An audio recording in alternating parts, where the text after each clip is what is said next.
Thank you very much for this invitation. It is a privilege to be here today. The theme of my presentation is the economic growth needed for an ecological civilization.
Economic growth must always be established within a well-identified and commonly agreed societal horizon. If this is not done, economic growth may in many cases cause more harm than good. The true test of an appropriate pattern of growth is defined in reference to a supra and mutually agreed path for local communities, developed and developing countries, and the planet as a whole. More often than not, higher rates of economic growth hide the negative external effect it generates, both social and environmental. Today, the planet's existing business model, in inverted commas, is neither viable nor desirable. A new economics must surge so that all expressions of life benefit from it. Welfare is not only about human beings, but also is about sentient beings and nature. Welfare is not just a collection of material things. It goes far beyond that. Given the complex situation we face today, it is important to be highly aware that there are many possible patterns of economic growth from which to choose. Today, to choose becomes a true art of governance and shared rights and responsibilities by country and world leaders. In my view, the time has come for us to choose that pattern of growth which leads into the establishment of an ecological civilization. In this respect, the sources of economic growth may be many, and the constraint to economic growth may be equally so. Thus, the goodness of fit with regard to any patterns of economic growth is not only anchored, as traditionally so, in the provision of more material goods and services per se.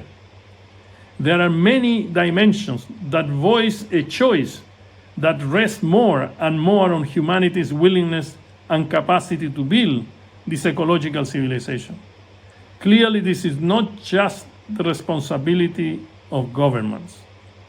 The corporate sector will play a fundamental role in conjunction with community leaders and entrepreneurs and with the powerful engagement of civil society. To advocate the need for an ecological civilization is justified on several grounds. In particular, let us consider at least 5 grand variables that dominate the global scene. First, the fact that for the first time in our human history, we live in a planetary society. Today, we are living human values of total interdependence. Second, a world where constraints are not just technological but ecological in nature. Many natural ecosystems are collapsing. Climate change, global warming, loss of biodiversity, loss of our flora and fauna, pollution of the ocean are some examples of how this collapse is manifesting. Third, our societies are moving from market-based institutions to right-based institutions, including any form of human rights, the right to development, and the right to nature. This will create a new form of growth to materialize. Fourth, we experience a collapse of governance and management of our global public goods. The institutions we have at the international level are not doing the job any longer, including the United Nations and other organizations. Fifth, there will be 3 systems of laws that will govern us, not just human laws, but also natural law and spiritual law to enhance the welfare of all forms of life on the planet. These grand variables will enable us to find a right form of planetary livelihood and to take care of the betterment of all manifestations of life. When I studied the various theories of economic growth in the 60s, we were not living in a planetary society. We were not confronting the perils of global warming and climate change. We were not facing a tremendous depletion of our biodiversity, our DNA of the civilization. We were not seeing the immense pollution of the ocean and rivers. We were not destroying our natural forests. We were not witnessing the disappearance of our glaciers and the source of fresh water. And we were not being part of the destruction of important ecological niches and the disappearance of many environmental services. Clearly, the strategy of business as usual will not work any longer. Attention to economic growth and the possible variants available for an ecological civilization forces us to focus also on sustainable development. Today, there is a significant conceptual distance between the two, which I have to address briefly, and this will be done here in a very basic fashion. Economic growth, material growth, has to do mainly with how much and how fast an economy expands. In simple words, how large the pie gets. One step up from growth, socioeconomic development, has to do with who eats the pie, a question of equity and distribution. Furthermore, as a next step, sustainable development is not just how fast the pie grows and who eats the pie, but how long will the pie last, a crucial question today. But the story does not end with sustainable development. There is an even higher stage called conscious development. In this higher stage, it is not only important how much and how fast, who eats it, or how long the pie will last, but what are the ingredients of that pie. As a minimum, decision-making must link economic growth with sustainable development. In the mid-80s, I suggested a definition of sustainable development that will enable us to understand better these challenges. The objective of sustainable development is to attain a balance among all forms of capital participating in the development process. Within this framework, the paradigm recognizes the following forms of capital: physical, financial, human, natural, institutional, cultural, and spiritual capital. This way of defining sustainable development has a tremendous significance to understand its linkages with economic growth as one of its foundations. For example, this definition states that all forms of capital have an interaction among each other, and this interaction must be taken into account. They are not zero. Specifically, the growth of physical or financial capital has a significant impact on the quality, level, and composition of natural capital. Just think about a highway that is to go through a major natural forest. Similarly, with each and every form of capital. This definition of sustainability came from a study of 600 completed projects that were financed by the World Bank in developing countries. The analytical framework proposed was also used to make an ex post evaluation of foreign development assistance in Nepal and Bolivia for a span of time of nearly 3 decades. Another feature of this framework of growth and sustainability is that it could be applied to every sector of the economy. Evidently, each sector have a different pattern and composition of growth in relation to attaining sustainable development. In the education sector, human and cultural capital are the most relevant, and so on. The world of economics and business continues to struggle with the relative importance between growth and sustainable development. I wonder what the world will look like if we decide to start our strategy planning at all levels of decision making with a given and agreed pattern of sustainable development, and only then to establish the conditions and a path of economic growth to attain such a pattern. This may be achieved if we adopt the economic model of the circular economy. It will force policymakers to focus on growth patterns in many areas of the economic system, including recycling, recovery, reuse, and conservation, to name a few. To some extent, these issues were discussed within the context of the debate on clean growth. But for the moment, it seems that the world of economics and academia continues to establish some form of hierarchy, which are biased in favor of very traditional forms and sources of growth. It is impossible to end this presentation without remarking that human welfare is not just a collection of material things. Economics will always fail if it does not question its intrinsic value supporting it. In essence, economic is a collection of values which determine human behavior and the conditions of material and non-material scarcity. For decades, I have been proposing the integration of economic with spirituality and spiritual values. This demands to embrace the values of caring, sharing, cooperation, solidarity, love, compassion, protection, etc. These values in economics are particularly relevant in the management and governance of our national and global common goods and services. These are the goods and services who belong to all of us, and when mismanaged, affect all of us: health, climate, security, migration, etc. The proposed change here implies a complete change of narratives and social grammar. Why is it that it takes so long to move swiftly into a transition to an ecological civilization? Why is it that most narratives about this ecological civilization have not yet bloomed or gone viral in such a powerful way to completely transform our life on Earth?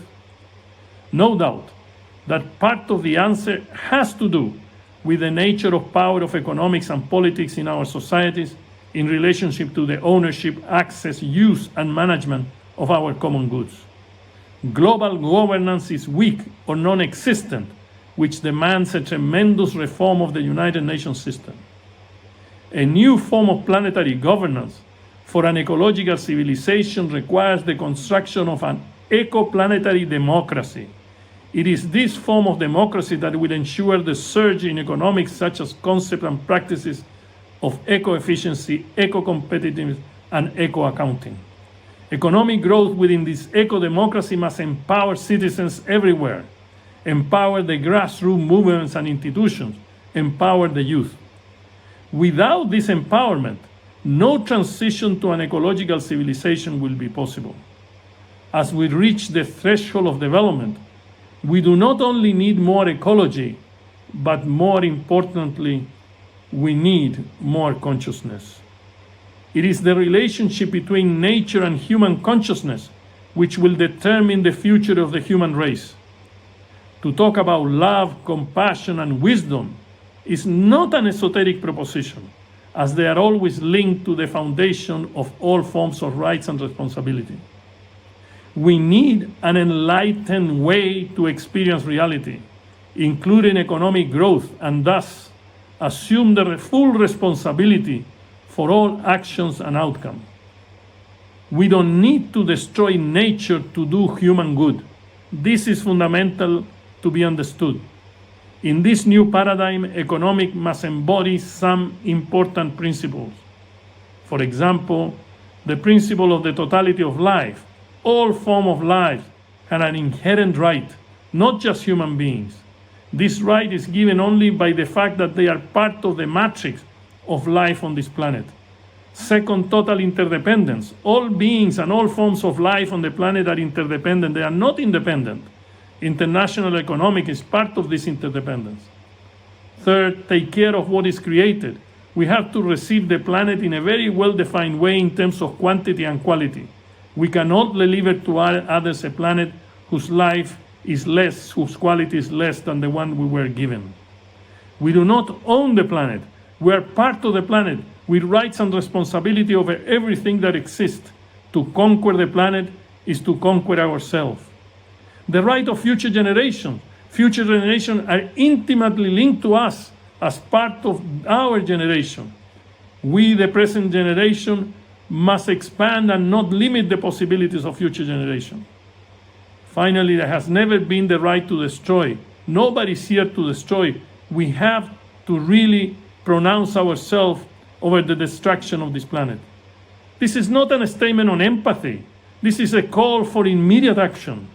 The relationship with Mother Earth is a relationship of mutuality, a relationship of mutual care. That is why today I dare to propose the economic of care. Today's economics is not really inner transformational. A new path demands nothing less than a consciousness shift. The issue is not to support an economics of the to have. The real issue is to support an economics that also contributes to the to be and to become. Thank you very, very much.